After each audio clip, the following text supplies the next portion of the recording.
sequence from. So one thing that I have my students do is that they bring in a piece of vernacular music for them, whether it's from their culture, meaning where their parents were from.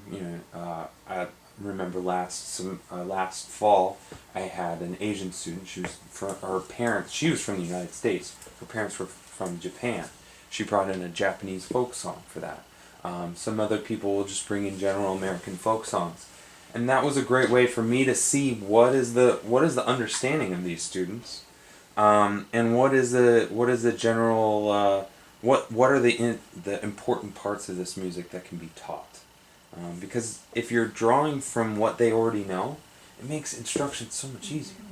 I mean, think of a time when you were in a classroom and you were doing. I'm trying to think of an example that'll go across band and orchestra.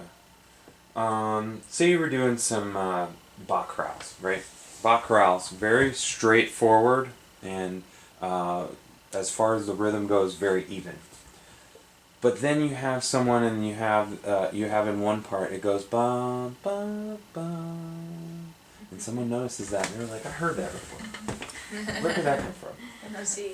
Yeah, exactly. And so they take that experience, and that's a very simple, straight, that has nothing, that is culture, really, because culture, there's a TV culture. We'll talk a little bit more about that in technology today. There is a culture there.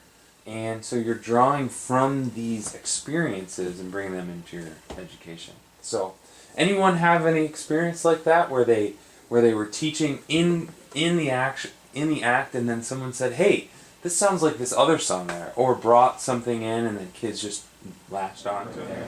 Unless you're really specifically looking for a specific journal or book or something like that, you're going to do more of the next ones down. Keyword searches, similar to controlled vocabulary searches, but these are more thematic. Keywords are either one or two words that you're looking for, and they're very specific to what you're going to research. Usually they're used as search variables when you go onto a website, and they actually have them as either tags or keywords. It's kind of the same idea. And a lot of the journals now are asking authors to include keywords in their manuscript so that you have that available, and usually it's a list of like 5, 6, 7 maybe keywords that pertain to an article. So an article could be like music cognition, childhood development, music literacy, and historical background. That could be it could be those keywords for that article, depending on what it's about. But it usually gives you a good idea, and what you're doing is taking that from your research idea, coming up with the keywords after you do some other, after you've done a broad search. Computer searches, which basically is everything you do. You're doing computer searches. Even when you go to the library and you're looking for physical things, you're doing computer searches. So we'll talk a little bit about where you can do that. Internet searches, same idea. Computer searches, internet searches. Computer searches are specifically for like card catalogs. It used to be back in the day. Did anyone ever experience a card catalog? Like a real physical card catalog? Well, I worked at Sibley Music Library up at Eastman. I was like the front desk guy, and every once in a while, because who knows why, the winter was crazy, so we would lose computer systems or the internet or whatever, and so they'd have to use a card catalog, and it was things like all across. If this room was full across the walls, that's how many cards they cabinets they had. You had to sift through very, very carefully. No longer. Now you just throw it into a search engine. It brings you a bunch of stuff. A lot of irrelevant stuff too.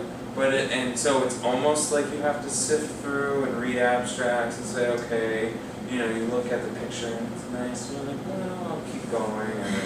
And try to use some. You just look and find things that stick out to you. Important.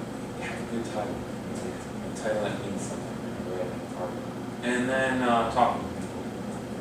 If you have a topic and you're like, I really want, like, I know about informal music, so if you want some articles about informal music, come talk to me. I'll give you some good insight. I'll point you in the right direction. I got the same thing, and I'm still getting from Dr. No, it's Ben. He's up at Ithaca, and he does the same kind of stuff. He's met a lot of people too, so he pushes me. He's helped me with my lit reviews and things like that too. So it's very helpful talking to people either in the profession or outside that they have an idea of where that academic work is. Okay, so initial overview. Let's think about it I like to draw pictures because I'm that way, I'm visual guy. And so we have, I found this really cool thing online, or no, I was shown this really cool thing online and I wasn't getting the link for it. So let's say that like this is all of the world's knowledge, right? It's all of the world's knowledge. Everything that we figured out at this moment. And then you are right in the middle here, that's you. Then around here is where what you learn through primary, secondary school. And then you go to college, undergrad, you gain a specialty. Then in your master's, that specialty grows a little bit. And then in your PhD, hopefully, you get to the edge of known information about your subject.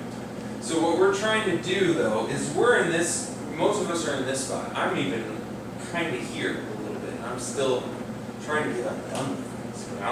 You don't really reach this area until you are in and doing your research and creating some of the information yourself. So what happens is we need to get a general overview because who here knows what they're going to do for their thesis or their dissertation? Right. So you